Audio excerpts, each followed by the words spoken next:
Okay, so I decided to do a Q&A and a lot of you have asked some questions, so I'll go from the top and start with Josh Nolan, who asks, will you be working with Blackmill? That's something that I have been thinking about for a long time, and I have tried contacting him. Sometimes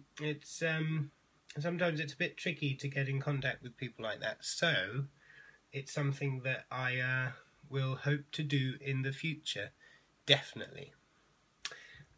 Lynn asks, what gives you inspiration for your music?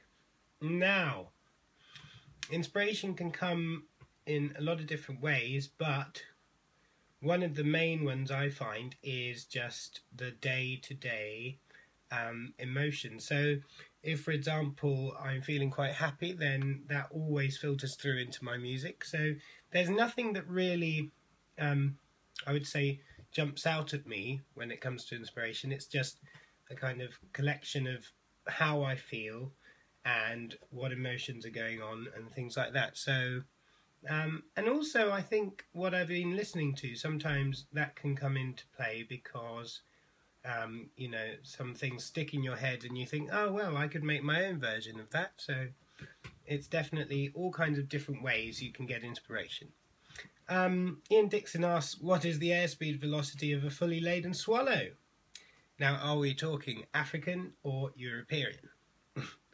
Okay, Sam Awesome asks, you have a lot of tracks under your belt. How many hours do you estimate you put into writing music on the average week? Well, every day I will work on something, so be it a couple of hours or just a few minutes, but I think every day there is a bit of work goes into music, so it's definitely something that I do quite a lot. Spencer asks, what inspires you? So again, this comes down to emotions, things like that. Chris Hughes, where do you see your music career going in the next few years? That's a good question, and it's something that's very relevant to now because I am thinking of ways of replacing all the electronic sounds that I use in my music with real instruments. So that is something that I want to try and work on. Perhaps a few people to turn it into a small orchestra or something that could replace all the electronic sounds and make it more real. So in a live environment, that would be great. Ashley Murphy asks, what deodorant do you use?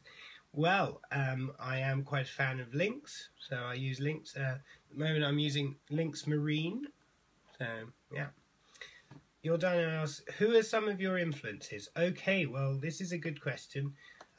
It's a very varied bunch, but I think some people include Bonobo, Rasmus Faber, Kino, definitely a big one, Ramesses B as well.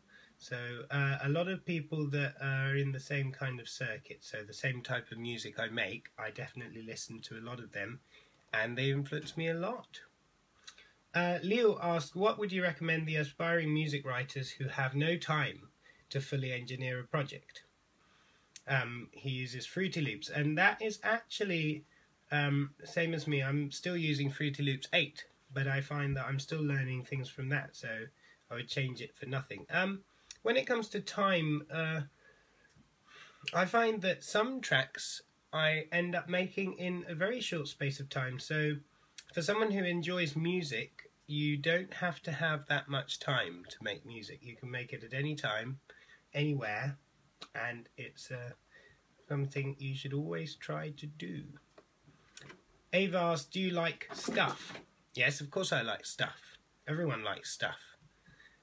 Nathan Mergen asked, chocolate or vanilla?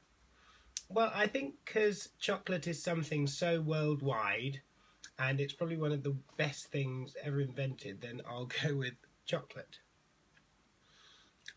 What first inspired you to make music? That's asked by Faye. And that's something that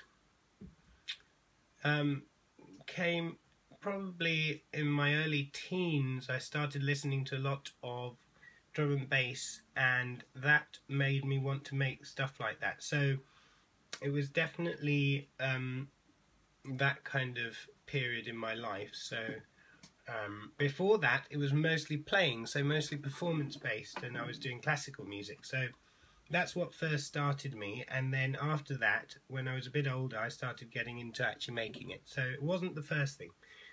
Edward Lushik asks, when did you first start making music? Did you go to a music school? So this actually relates to the last question, and yes, I did. So I did go to a music school, and when I was there I learned a lot about the theory side of music and things like that, but it was mostly performance based. So it was only up till 12 that I was doing the live side of things, so more playing in concerts and things like that. So the actual making music came a bit later, so performance was the first thing. Alan Eilert asks, did you ever try, or do you have any plans to try an electric violin? I do, but I do find that the sound you achieve from a real violin is very unique, and something I wouldn't change. But the plus to an electric violin is you can create a lot of variety of sounds. So there are lots of pros and cons, and it's something I would probably try at some point. Chris Summers asks, are you in the UK or USA? Well, I am in the UK, and I think that's about it. But please do inform me if I've missed a question out and you want it answered.